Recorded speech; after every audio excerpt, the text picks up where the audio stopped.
No, why Filipinos will go here to work? Oh, because there's shortage of nurses, Mm-hmm. and Philippines are expert nurses. No, aside from that, even at Canadian Tire, I mean, why they have Oh, it's to because of that's because of these Gen X's or whatever. They're just too lazy. Yeah, you got that yummy, yum, that yummy, yum, that yummy, yummy.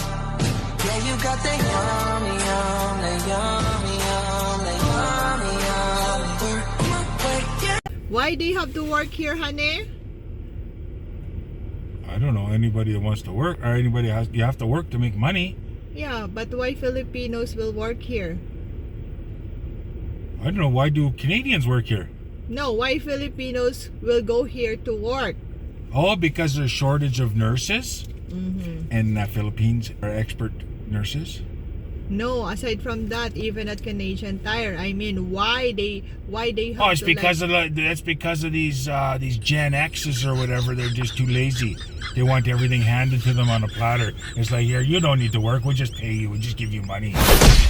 But what are the benefits in, like... Oh, okay, if you become a Canadian citizen, free healthcare for life. What else? No, just working. If you're just working here. You get healthcare. Oh, if you're working here, I don't know. Mm. Why I don't you know. don't know? Because About I'm Canadian. I never immigrated to Canada. Can they like what you call this? Can they like save? You can save money, sure. You can send money home to your family. And they have this what you call this? Wages Employment. are higher here. Yeah, employment insurance. Yes. If you get laid off, if you work for so long and then get laid off, they'll pay you unemployment insurance. And you have free health care because you are a worker here. I think so. I'm not sure exactly how all that works, but yeah, I would imagine. Like you ask me questions of, honey, I don't know because I'm a Canadian. I just know what I get. I don't know anything about when people immigrate and stuff. And there's lots of Filipinos here. Winnipeg's got lots, and so there's lots of Filipinos come here for the healthcare. That's you ask most Filipinos, and the big thing is healthcare, free healthcare. Yeah. So, But is winter scary? no, you just need to dress for it. Like the other day, you were out and you had 3 layers on. Oh yeah. So And just the thing be is, you ready. need a scarf around your face when you're walking because the wind will get you, and it not only dries your skin out, but it's just cold. You get frostbite, and but as long as you got half decent winter boots and a good parka and good mitts. So how about These are good mitts. These are good mitts. They're like these we wear them on the snowmobiles, but they got Thinsulate in them, and they're just awesome. But they're not cheap. You can get cheap good mitts too. yeah. No, they just don't hold up. They're good for one winter kind of thing. Those ones there, I think I've had them for like 4 or 5 years now. Okay. And then how about Canadians? Are they nice? Not racist? Why Oh, Filipinos no. will Hang work on a there? second. For the most part, no, we're not racist, but there's always a few bad apples. There's always a few people that are racist, and a lot of older people and stuff that still back in the day, there's certain amount of racism going on. For the most part, no, we like everybody because Canada is made up of all immigrants. Every single person in Canada is an immigrant. I don't care how many generations back. You go back far enough, everybody's an immigrant. So we shouldn't people that are racist or about immigrants and stuff like that. They're ignorant. They just don't know. They just got to go back. They should go back in their own family history to realize that they're not. Okay. Ito na yung natin. Ito na yung entrance wash natin. Ayan. Sinarado na nila. Ayan. Isa-isa lang daw. Okay. Generally speaking, mababait sila. They're good people. Never na nakamit ako ng racist or bad. Never in my entire almost 6 months here. So, mababait sila. So, kung meron man kayong gustong puntahan na lugar para magtrabaho, Getting garbage? highly recommended. That's how we're gonna car wash the car. That code right there, I gotta scan it. What garbage? Any I other thought it- garbage in the car? What? Because I got a garbage can right there? No garbage. Okay. Oh, yeah. My husband is a very nice guy. So, lahat ng mga nakausap ko dito na meet, they are very nice. Kaya, ang kailangan lang din, honey, perhaps, is they know how to speak English, right? When they Oh, want to work, yes. when they want to work here. Yeah, it's always a benefit. Yeah. So, kung gusto nyo mag-work dito, kailangan lang talaga may konti kayong alam sa English kasi syempre hindi sila pwedeng makipag-communicate in Filipino. Tapos, yun, kailangan lang talaga marunong kayo mag-English. Kasi kapag hindi kayo marunong mag-English at hindi kayo makakaintindi ng English, baka mahirapan kayo dito. So, pag nag-aral ka ng English, mga 1 buwan, 3 buwan, okay na yun. Gagaling ka na. Yung ano lang, yung simpleng English lang na kapag may nagtanong sa'yo, maintindihan mo at masagot mo rin. Ganon. So, yun lang. Tapos, ang maganda dito, kahit matanda ka na, pwede ka pa rin magtrabaho. Walang age limit dito. Right, honey? No age limit? No For what? age limit when you're working here. No age No, limit. we don't have child labor here. So, yeah, there is an age limit, I think. You can get certain jobs students can get.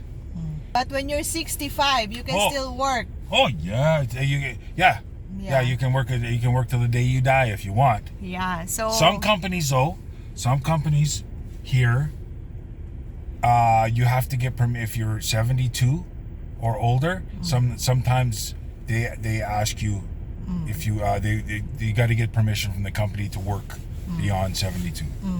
So, kahit mga 40 plus na kayo, huwag kayong matakot mag-apply dito. Basta marunong lang kayo ng konting English, nakakaintindi kayo ng English, tapos nakakapagsalita kayo ng konting English. Huwag kayong matakot na pumunta dito at makipagsapalaran kasi maganda dito. Kailangan lang talaga handa kayo sa sa winter, ganon. Ayun. So, yun.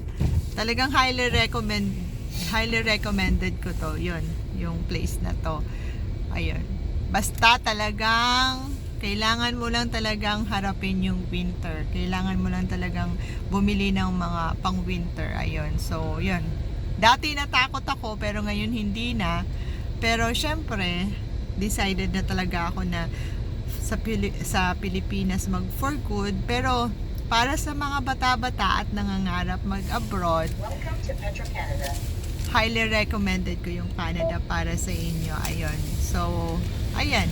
So, papasok na tayo sa car wash. Ito yung car wash nila dito.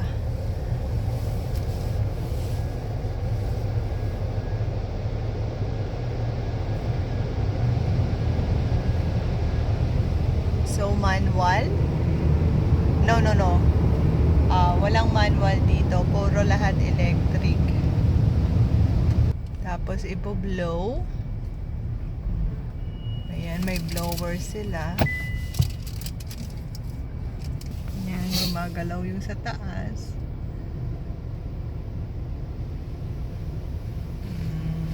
Tapos mag-shower.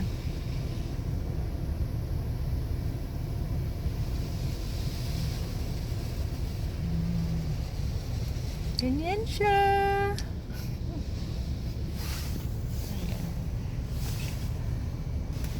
Ayan, nandito na sa akin. Ayan, wala na tayong makita.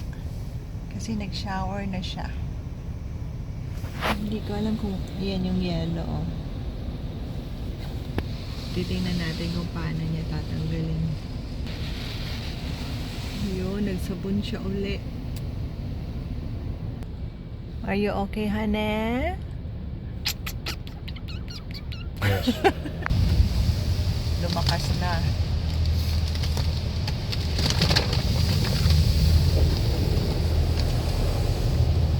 Tapos andito na siya. You know, ang lakas ng buga niya. Galing. Tingnan mo siya. The heck? Tapos pangalawang sabon.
Nag-check si hubby kung maayos ba yung paglinis. Ayan. So mamaya uli guys, bye.